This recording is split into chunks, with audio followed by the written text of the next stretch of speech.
Hello दोस्तों और स्वागत है आपका टुडे प्रेप यूपीएससी चैनल में, जिसमें अभी हम देख रहे हैं आज की एक बहुत ही इंपॉर्टेंट न्यूज़ की कवरेज, जो कि है government push is seeing players lining up to make solar equipment. Solar equipment बनाने के लिए भारत जो है सोलर इंडस्ट्री में, सोलर फील्ड में, एक रिन्यूएबल एनर्जी की इंडस्ट्री में भारत बहुत लंबी लंबी छलांगे मारने की उम्मीद रखता है। भारत सरकार इस दिशा में बहुत सारे प्रयास करती रहती है और अब हमें फाइनली ऐसा लग रहा है कि इन प्रयासों के परिणाम शायद आ रहे हैं। इंटरनेशनल सोलर अलायंस में जो है पहले ऐसा माना जाता था, ऐसा उसकी अवधारणा थी कि वो देश सिर्फ इसके मेंबर बने जो कि कर्क रेखा और मकर रेखा, tropic of Cancer and tropic of Capricorn के बीच में, यानी इक्वेटर से 22.5 डिग्री ऊपर और 22.5 डिग्री नीचे हैं, जहां धूप बहुत पड़ती है। वो सारे देश सोलर अलायंस के मेंबर बने और बाकी देश उनको पैसा दे, टेक्नोलॉजी दे, जिससे कि वो सोलर एनर्जी को हार्नेस कर सके। पर अभी रिसेंटली इसकी डेफिनेशन को इनलार्ज कर दिया गया है और कहा गया नहीं, दुनिया का हर एक देश इसका मेंबर बन सकता है और दुनिया का हर एक देश इसका मेंबर बनेगा। चंडीगढ़ में इसका हेडक्वार्टर बनाया गया है। भारत और फ्रांस इसके फाउंडिंग मेंबर है।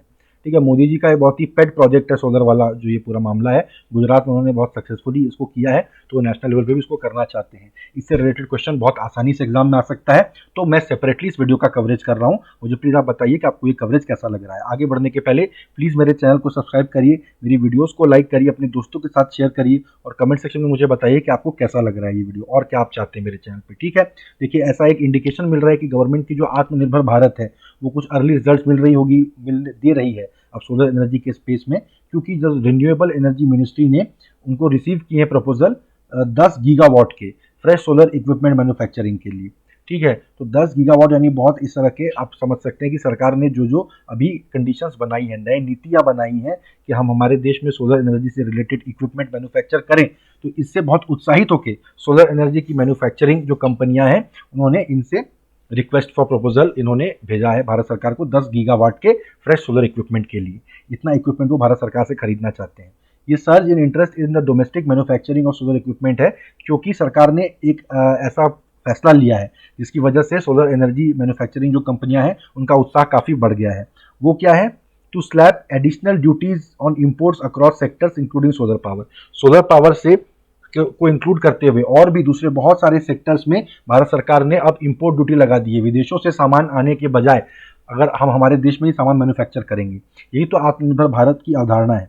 ठीक है, पावर और renewable energy minister R K. Singh ने बताया, जो कि इसका सबसे इंपॉर्टेंट पॉइंट है इस न्यूज़ का, देखिए कि पहले भी सेफ गार्ड ड्यूटीज 5% ऐसे कुछ लगा के रखते थे, लेकिन के बाहर से सामान जो आएगा उसके ऊपर में, ताकि हम अपने देश की इंटरनल इंडस्ट्री को सेफ गार्ड कर रहे हैं। ठीक है, बाहर से जो सामान आ रहा है उस पर टैक्स लगा देते हैं तो वो देश में महंगा पड़ जाता है, और हमारे देश में अगर लोग सस्ते में वही सामान बनाएंगे तो वो सामान खरीदा जाएगा हमारे देश में, बाहर का सामान क्यों खरीदा जाएगा। लेकिन वो छोटा सेफ गार्ड ड्यूटी जो है वो डब्ल्यूटीओ का एक टेम्पोररी मेजर है। डब्ल्यूटीओ वर्ल्ड ट्रेड ऑर्गेनाइजेशन कई देशों को अलाउ करता है कि आप बाहर से आने वाले इंपोर्ट पे अगर अपने यहाँ कोई इंडस्ट्री ऐसी है जिसको कि आप बढ़ावा देना चाहते हैं, छोटी सी इंडस्ट्री है फिलहाल, तो आप सेफ गार्ड ड्यूटीज लगा सकते हैं। लेकिन वो आप लगा रहे हैं का मतलब आप आज लगा रहे हो सेफ गार्ड ड्यूटी, कल को हटा दोगे। तब जो आज अपनी फैक्ट्री डाल के बैठ गया इस बेसिस पे कि बाहर से आने वाला सामान तो 5% महंगा बिकेगा, हम 5% सस्ता बेच के अपना पैसा कमाएंगे, और कल को आपने हटा दिया फिर वो सेफ गार्ड ड्यूटी, तो ये आदमी कहाँ जाएगा अपना फैक्ट्री अपना प्रोडक्ट लेके। लेकिन अब सरकार ने जो है एक लॉन्ग टर्म इस पे कुछ इंपोर्ट ड्यूटी लगाई है, कस्टम ड्यूटी लगाई है। तो इससे क्या होता है कि जो देश के अंदर के मैन्युफैक्चरर हैं उनको कॉन्फिडेंस आया है कि सरकार लॉन्ग टर्म में हमको सपोर्ट करेगी। ठीक है, आप यहाँ पे आ जाइए इस पैरा पे, क्योंकि गवर्नमेंट अभी तक इस प्रपोजल जो कस्टम ड्यूटी वगैरह वाली बात है उसको अभी तक इंप्लीमेंट नहीं की है, सिर्फ अनाउंस की है। लेकिन वो क्या कह रहे हैं कि जो सोलर इक्विपमेंट आएगा कि 20 से 25% का बेसिक कस्टम ड्यूटी लगाया जाएगा। क्योंकि यानी आप सोचिए ना, बाहर से आने वाला सामान अगर 25% ज़्यादा कॉस्ट कर रहा है हमारे देश के सामान की तुलना में, तो कोई वो सामान क्यों खरीदेगा, लोग हमारे देश का ही सामान खरीदेंगे। फिर क्या किया है कि domestic manufacturers of ingot, wafer और सेल, इंगॉट, वेफर और सेल जो है ये अलग अलग स्टेज है सोलर सेल मैन्युफैक्चरिंग के, इस पे हम लोग इसी वीडियो की आखिरी स्लाइड में बात करेंगे। ठीक है, तो इसमें इसको अगर आप बनाने के लिए आप लोन लेते हो तो 5% इंटरेस्ट भारत सरकार दे देगी बैंक को, आपको नहीं देना पड़ेगा। 5% इंटरेस्ट सबवेंशन का भी स्कीम लगाया है। फिर क्या है कि इसके बारे में ये प्रपोजल उन्होंने मिनिस्ट्री ऑफ फाइनेंस को भेजा है। ठीक है, ये ऐसा करेंगे, उन्होंने ऐसा किया नहीं है 5% इंटरेस्ट सबवेंशन वाला, वो करेंगे। और ये सारे जो चेंजेस होंगे this will be WTO compliant. WTO compliant का मतलब क्या है? दुनिया भर में किस देश से सामान आता है जाता है उस पर आप कितना टैक्स लगाते हो ये आपके मन मर्जी पे तय नहीं है। वर्ल्ड ट्रेड ऑर्गेनाइजेशन, सारे देशों ने दुनिया के मिलकर अपना ट्रेड ऑर्गेनाइजेशन बनाया है, उनके नियम कायदे कानून है कि दुनिया भर में ट्रेड हो। कोई भी अलग से किसी देश को टारगेट करके उसके ऊपर इंटरेस्ट न लगा सके। लेकिन उसमें कई क्लॉज रहते हैं कि अपने देश में कुछ आप अलाउ भी कर सकते हो, तो ऐसे कुछ लूप होल लॉयर लोग निकाल लेते हैं जिस तरह से समझिए। तो वैसा कुछ करके ही हम इस सबको करेंगे। ऐसा नहीं है कि सरकार ने आज घोषणा कर दी हम ये टैक्स लगा देंगे वो कर देंगे और कल को फिर पता चले कि बोले कि नहीं यार WTO अलाउ नहीं कर रहा है। ऐसा नहीं होगा, ऐसा उन्होंने भरोसा दिया है। फिर एक और प्रपोजल है कि मैन्युफैक्चरिंग जोन्स डेजिग्नेट कर दिए जाएंगे जहां पर कि सोलर मैन्युफैक्चरिंग के लिए एकदम डेजिग्नेटेड, यहाँ पे सोलर का मैन्युफैक्चरिंग होगा और साथ ही साथ कुछ वहाँ पे टैक्स में या किसी चीज़ में छूट भी दे दी जाएगी। तो ऐसा कुछ करके कि सोलर मैन्युफैक्चरिंग के लिए सोलर सेल वाले मामले को लेके भारत सरकार कितनी गंभीर है ये इस बात को बता रहा है। तो देखिए कि देश में सोलर सेल मैन्युफैक्चरिंग की 20 गीगावाट की डिमांड है। इंडिया का करंट एवरेज जो प्रोडक्शन है या कैपेसिटी है, कितना हम सोलर इक्विपमेंट बना सकते हैं, हम सिर्फ 3 गीगावाट का बना सकते हैं, जबकि डिमांड अभी राइट नाउ तो उतना सोलर का होता भी नहीं है, फिर भी 20 गीगावाट का डिमांड है। तो 80% जो इनपुट और कंपोनेंट है वो चाइना से आता है। और समझ रहे हैं किस देश के तरफ इसका टारगेट है इस पॉलिसी का।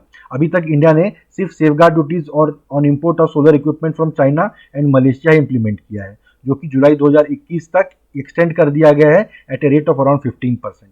उन्होंने क्या बोला है कि सेफगार्ड ड्यूटी जो है वो लिमिटेड ड्यूरेशन का रहता है, अभी जुलाई 2021 तक का, उसके बाद हट जाएगा। तो जैसा कि मैंने बताया तो मैन्युफैक्चरर कहाँ जाएगा। तो बहुत लोग लॉन्ग टर्म कमिटमेंट नहीं करेंगे, इन्वेस्टमेंट नहीं करेंगे, क्योंकि भाई 2 साल बाद तो हट जाना है, तब 2 साल बाद हमारा प्रोडक्ट महंगा निकल जाएगा, उनका सस्ता निकल जाएगा, तब हम कैसे बेचेंगे। तो इसलिए उन्होंने बोल दिया कि बेसिक कस्टम ड्यूटी ही लगा दी है हमने, वो लॉन्ग टर्म या परमानेंट मान के चलो वैसा है। जैसे ही पब्लिक में ये मैसेज गया मैन्युफैक्चरर्स में, as soon as that sense went out that what the Ministry of Power has been saying has been accepted by the government, people started setting up manufacturing facilities here. जैसे ही पता चल गया कि भाई ये तो सीरियस है, लोग long term basic custom duty लगा दी है बाहर से सामान के आने में, तो इन्होंने फिर मैन्युफैक्चरिंग फैसिलिटी बनाना चालू कर दिया है। ठीक है, फिर इसमें देखिए ये न्यू प्रपोजल जो है वो अडानी ग्रीन एनर्जी और अजूर पावर या इस तरह की कंपनियां हैं जो मैन्युफैक्चरिंग लिंक्ड अग्रीमेंट कर रही हैं with state owned solar energy corporation of India.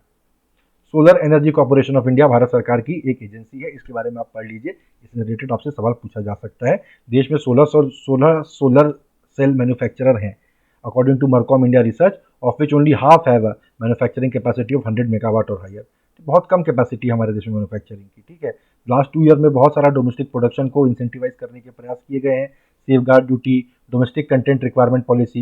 Domestic content requirement policy क्या है कि बहुत सारे मैन्युफैक्चरर्स को बोला गया है कि आप अगर इस सामान को हमारे देश में बनाना चाहते हैं या हमारे देश में बना के बेचना चाहते हैं, तो इसमें कम से कम 30% या ऐसा ही कोई और परसेंटेज, अलग अलग इंडस्ट्री में अलग अलग है, आपको जो सामान आप बना रहे हो, कंपोनेंट यूज कर रहे हो अपने प्रोडक्ट में, वो हमारे देश से आपको खरीदना पड़ेगा। तो ये सोलर के लिए भी बनाया है और एक अप्रूव्ड लिस्ट ऑफ मॉडल्स है मैन्युफैक्चरर्स कि सिर्फ कुछ मॉडल्स और कुछ मैन्युफैक्चरर्स को अप्रूव किया जा रहा है। उसके बाद भी ये जो है उस लेवल पे, उस स्केल पे हमारे यहाँ नहीं सोलर सेल का मैन्युफैक्चरिंग हो रहा था। ठीक है, क्या कारण था कि solar cell manufacturing complicated process है, इसमें बहुत टेक्नोलॉजी और बहुत कैपिटल लगता है, फिर ये हर 8-10 महीने में टेक्नोलॉजी अपग्रेड हो जाती है। आप समझ रहे हैं, तो इसमें रिस्क नहीं लिया जा सकता है।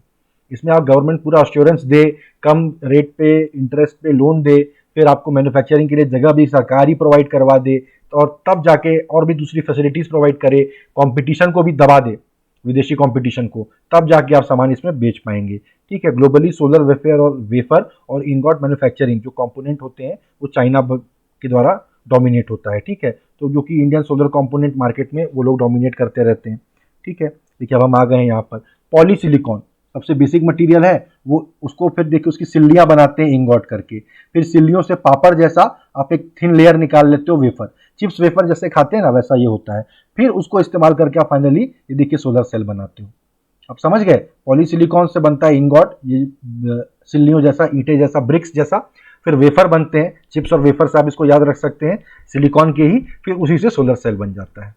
ठीक है, तो थैंक यू गाइज, ये थी मेरी इस न्यूज़ की कवरेज। मुझे उम्मीद है कि शॉर्ट में जो मैंने इतना इंपॉर्टेंट इशू आपको कवर करके बता दिया, ये आपको अच्छा लगा होगा। अगर अच्छा लगा है तो प्लीज़ मेरे चैनल को सब्सक्राइब करिए, अपने दोस्तों के साथ शेयर करिए, मेरी वीडियोस को लाइक करिए और कमेंट सेक्शन में मुझे बताइए कि और किस तरह की वीडियोस आप मेरे चैनल पर देखना पसंद करेंगे। थैंक यू गाइज, मिलते हैं अगले वीडियो पर।